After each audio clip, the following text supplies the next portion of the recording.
This is the Awkward GM Corbin. Today I will be talking about my take on the West Marches format for city games called Open City Style. If you'd like to support the channel, you can send us a couple bucks through my Ko-fi account below.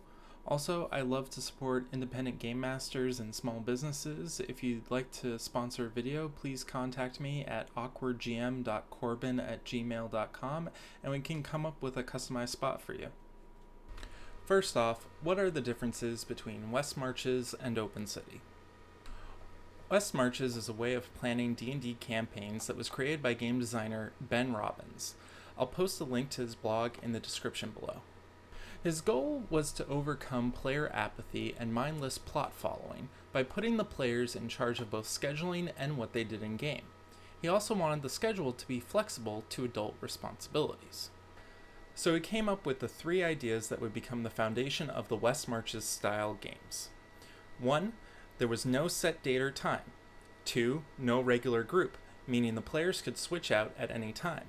And 3. No regular plot, which meant every session was essentially its own contained story. These three aspects are what I keep for my Open City style game. I'm not going over all the features in West Marches, but here is a list. These optional features focused on running the game in an unexplored wilderness in a fantasy setting. Ben really wanted his players to explore the world and not to get bogged down in the political aspect of the city. When I tried my hand at West Marches, I took out the aspects that I didn't like, essentially anything keeping the town or city from being uninteresting. I wanted to keep my campaign around city exploration, and so I came up with the Open City style of West Marches. People have probably done this before, but this is how I went about doing this.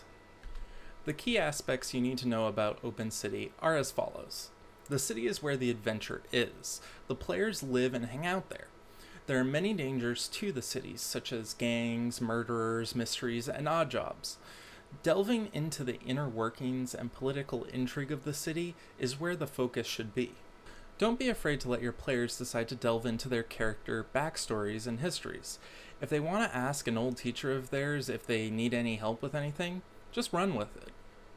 I was somewhat inspired by the Matrix Online game from 2005. In it, they had a live events team that would run events throughout the city, specifically tied into the story that they wanted to present to the players. It was awesome for the time and sadly can't be done ever again as that game has now been defunct. So now let's get into the post-mortem of how I ran Open City style.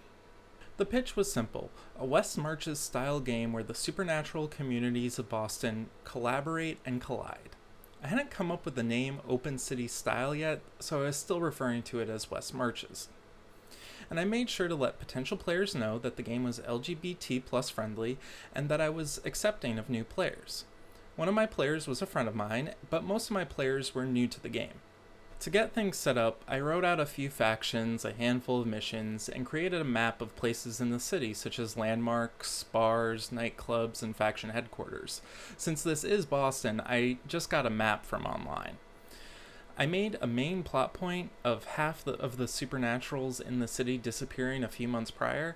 This added some mystery onto the setting and a plot hook for players to look into. If you're interested, I made a World Anvil page for the game with all this information written down. Link in the description below. When I started, I only gave my players 3 possible missions because I didn't want to overload them with options.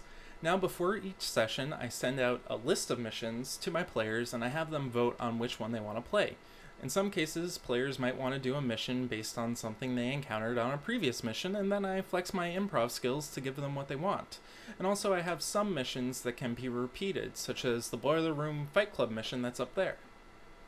Because I was using Chronicles of Darkness in a way that it wasn't intended for, I had to make a few adjustments for my players. I made sure to let my players know if a mission was more combat, investigation, or social focused beforehand. That way the players could switch to a different character if they wanted to, or choose a mission that better suited what they felt they wanted to play. In Chronicles of Darkness, a normal session might result in getting 2 to 3 beats, which equal to about half an experience point. Because a player might not play every week, I upped the XP to 2 XP per session. That way players could spend XP between sessions and not feel like they were falling behind. 2 XP is about 1 dot in a skill, or 2 merit dots. Additionally, I've given out bonus beats for completing character goals, making art, or writing about game sessions. This has been really fun, and I want to give a shout out to my players for adding so much more to the experience. It's great to read what they are experiencing in character, and also to see what they think scenes were like in the game. It's awesome, and I love them for it.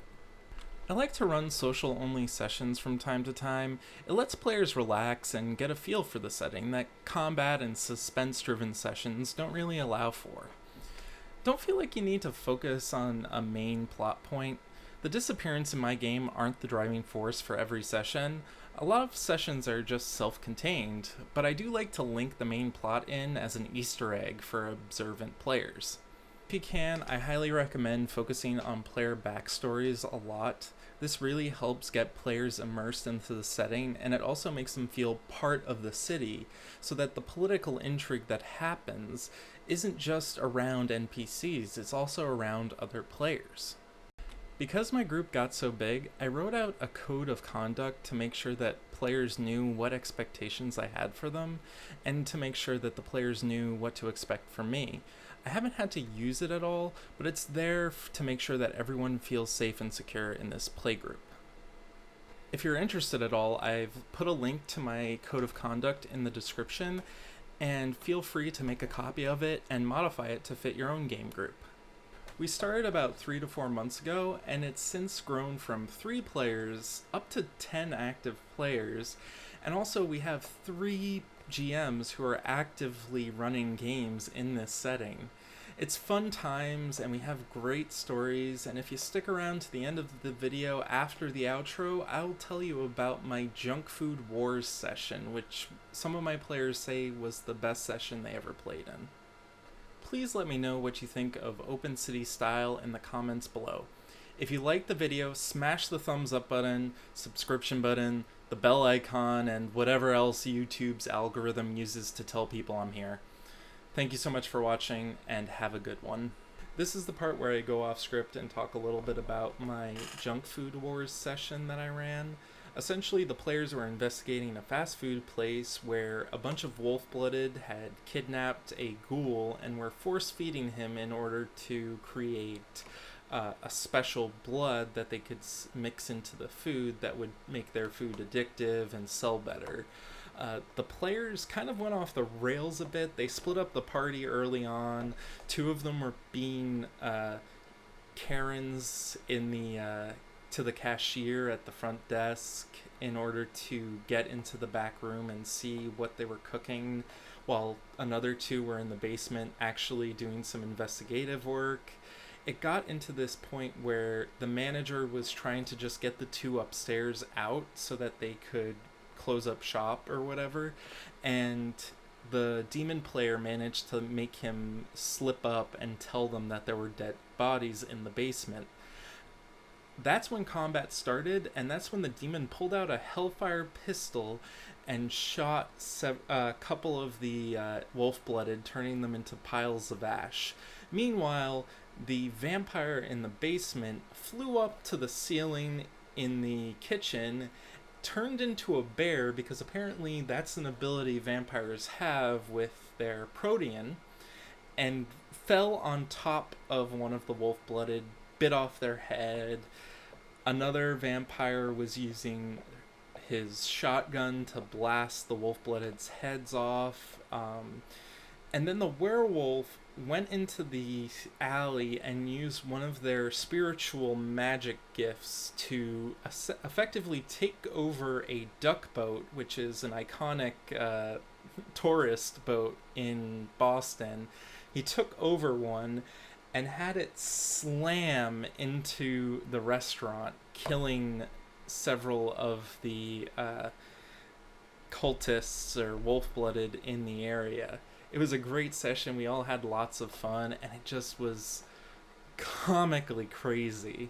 I can't wait to have more sessions like that. Thank you so much for watching, and again, have a good one.